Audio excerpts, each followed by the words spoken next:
Welcome to Coffee Talk, and thank you for joining us today. On this show, we'll be chatting about the latest CU band buzz and our guest best experiences in the band program and while they've been here at Campbell, and anything in between. So for our show today, we'd like to introduce to you Nate Evans, who's a senior trumpet player here at Campbell. And so, Nate, it's good to have you here. Thanks for having me. Tell us, your major is? I'm Criminal Justice Administration. Ooh, that's the fancy degree, right? That's pre-law. I'm administration, so I'm planning to go into law enforcement right after this. I see. So, basic law enforcement training, and then straight to the beat. Ah, wow. So, and that's going to happen pretty soon, huh? Yeah, real soon. So, do you take, after you graduate, you go take training and then testing or whatever, and then they decide how your placement works for that? Is that the way it works as far as you know? Yeah, pretty much. So, basic law enforcement training, it goes over the law, of course, and then there's shooting drills that they do with us, driving drills. Yeah.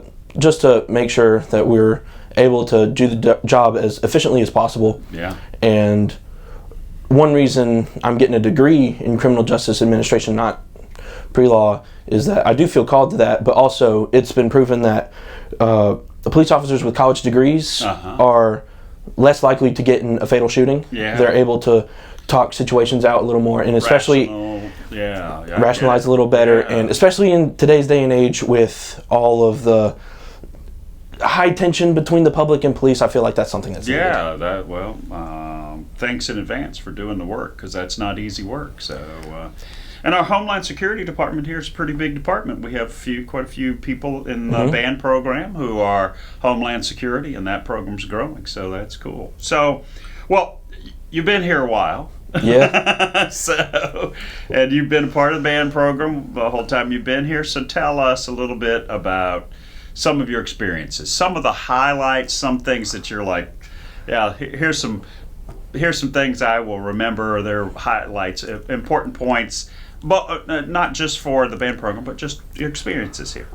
The infamous dumpster dive. Yes, we have to talk about your dumpster diving. Okay. Junior year, we just started our marching band program. Yeah.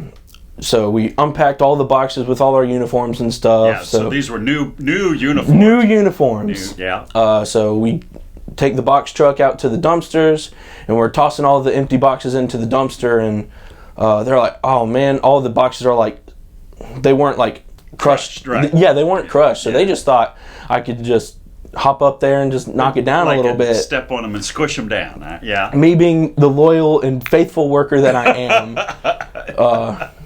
John goes, Nate, hop up in there and crush the boxes. I was like, okay. Yeah.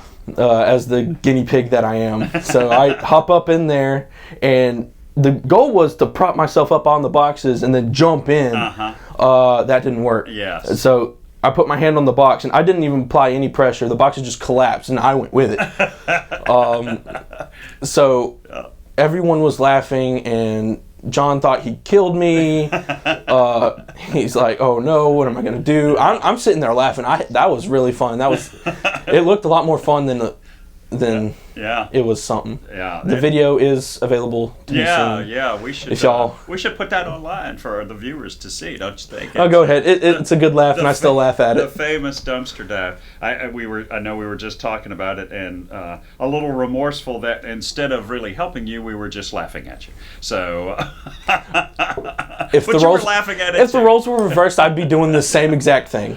But so that experience has made you famous, a famous band person. Oh, yes. Everybody will go. So we may not remember your name in 20 years, but we'll go, you know that guy who was in the dumpster fell in the dumpster. Yeah.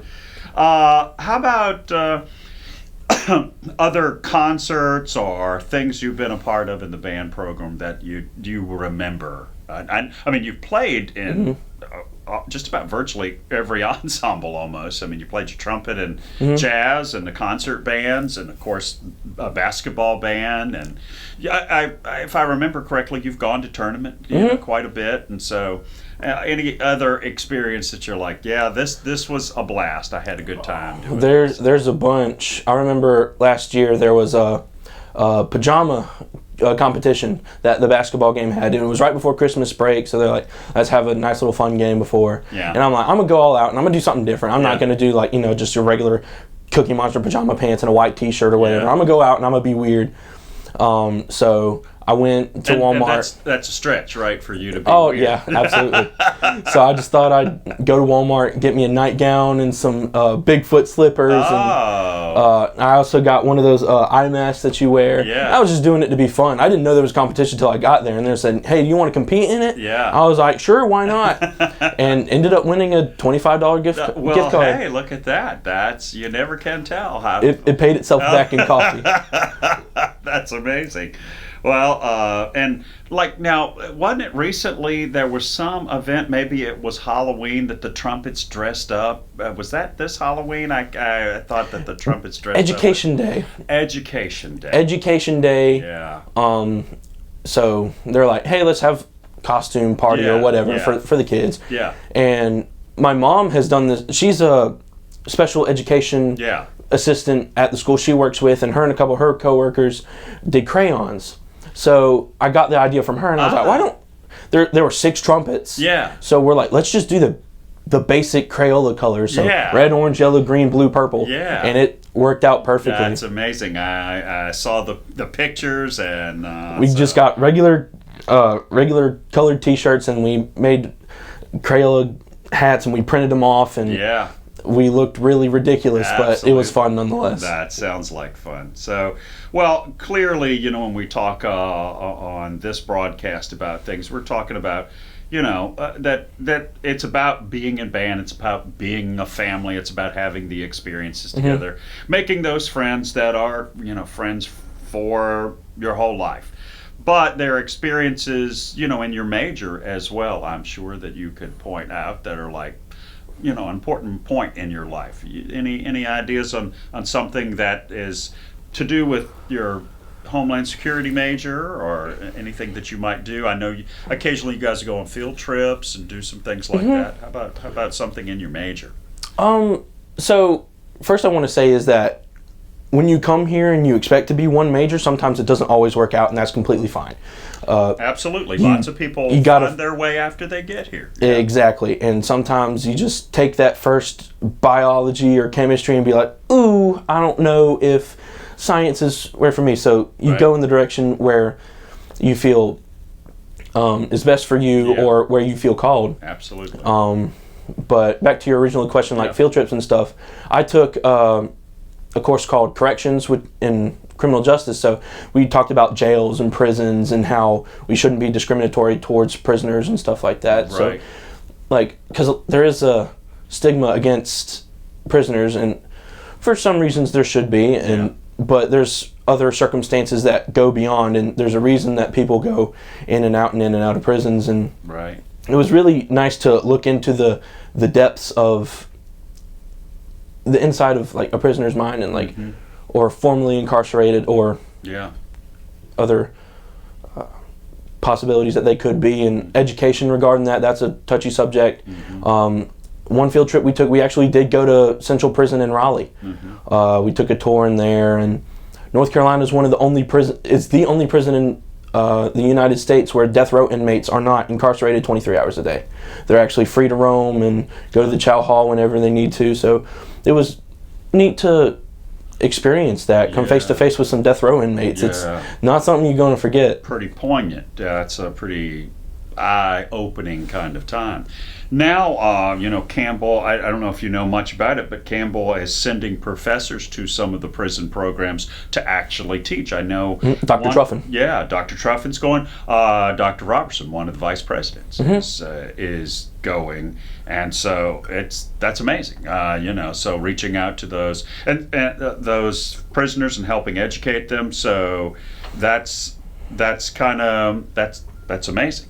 So I know we've got to wrap it up here, but real quick, one tip that you would give people who are looking into being in the band program, coming to Campbell next year. One tip, real quick. I think I am a perfect example that you should just go for it, because I didn't play my trumpet at all didn't touch it. I forgot I had it.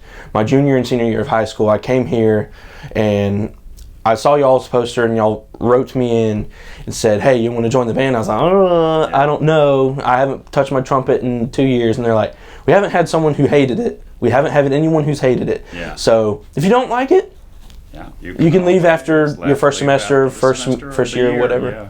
Yeah. So I picked it up and Lo and behold, I you've loved been it. here all the years. Yeah. I've been here all 4 years, and I loved every second of it. Moved my way up the chain, and Yeah. Now playing first, and I've enjoyed every second of it, and yeah, that's very cool. best decision I made at college for sure. Well, congratulations for being a senior and getting the program done, and Almost done. Almost done. So, well, thanks so much for joining us again and at our chat and learning about the CU Band Buzz. So be sure to tune in next time, and we'll have another guest.